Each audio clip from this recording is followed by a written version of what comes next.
Are the final numbers? What stands out to you, Martina? Well, it's clear as day. Break points won. I mean, if Sinner converts on those early break points in the fifth set, he could have won the set 6-2. Instead, Novak cashed it in. Sinner was trying to go to the Novak backhand a little too much. I think he should have run him around the court more. But look at the winners. Yeah. Plus 28-6 for Sinner.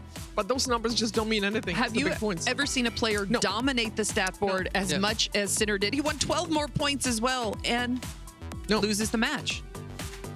No, on paper, Sinner wins this match hands down. Yeah. But matches are not won on paper. Exactly. They are won on that court. And take a look at this. He is the oldest man to ever reach the final here in Australia, would pass Ken Rosewall as the oldest major champion in history if he's able to get it done on Sunday. This is the first time since Wimbledon 8 years ago. Both men's semifinals went the distance at a major. Put into perspective what we were able to see from Novak last night. Well, let's go back to last year for a minute here. He made 4 semis at the age of 37, 38 without barely playing on the tour. And we're thinking, oh, he needs to win another slam. That in itself is absolutely outstanding, considering the physicality of the game, what he's got to put himself through, maintaining that belief. And I'll say it time and time again, waking up and finding a reason to want to get out there. I think that's been one of his biggest challenges. There's a lot that he needs to go through. Yesterday, of course, are the matches, why he's still playing, to be able to earn those kind of opportunities. But when you get there, what do? Sinner is roughly a version of Novak that a lot of people say is Novak 2.0. So where did he go? And for me, it was the variety combined with being the same Novak, which drew errors from Sinner. We saw Sinner miss some rally balls, go for pulling the trigger shots, and miss in ways that he hadn't before. And I think that was due to the pressure Novak was putting on. And then he mixed that up with a little bit of serve and volley that you saw there.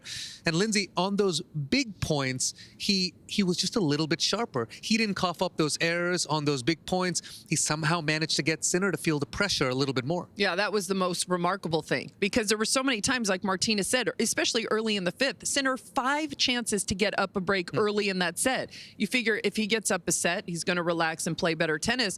And Novak was able to channel that lockdown mode that we've seen so often throughout the years, where on the biggest points, you knew he was not going to miss. He had ultimate belief in his game, and Sinner was the one who started to feel really rushed and panicked, and all of a sudden he was going for shots and making errors that we just haven't seen from him lately. A remarkable effort from Novak. I loved his quotes as well. I mean, he said in some ways this means more to him than other things he's achieved in his career. I mean, you're talking about a player who's won 24 majors. He's won here 10 times, and a semifinal victory is up there. Also, everybody talking last year that it's time to hang it up, that he wasn't going to win another major. He talked about how that has fueled him so much. I loved that he was able to rise and play at a level we really didn't see last year, and still believe that he could play at that level. And how the conversation changed so quickly. Against Musetti, down 2-0. Musetti gets hurt. He played terrible. I mean, Novak played terrible. That was the worst match I've seen him play in years. Then he comes out here. If he had lost to Sinner in 3 sets or 4 sets, we're still like, well, maybe that time has come. Instead, he's not in the conversation, not just here, but the rest of the year. Because he can match up against Sinners and Alcaraz is the world. The sky's the limit. So, but the willpower and the drive that he still has, because it gets harder when you get older. Everything takes longer, except deterioration happens, but not with him. And it's also he's got such an incredible life that he's built. He's doing so many things for the game, outside of the game, business-wise. It's not the same as when you're 22 years old and there's nothing else going on. There's just this, his ability to create motivation, desire, want to break his own records, because now, I mean, who else is he really chasing right now?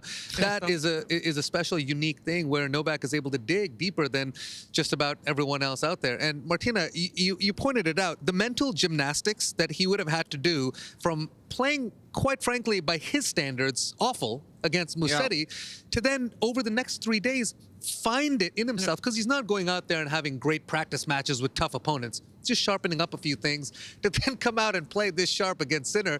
It is all between the ears. Absolutely remarkable. That's why we said yesterday, pick against the greats at your own peril. Yep.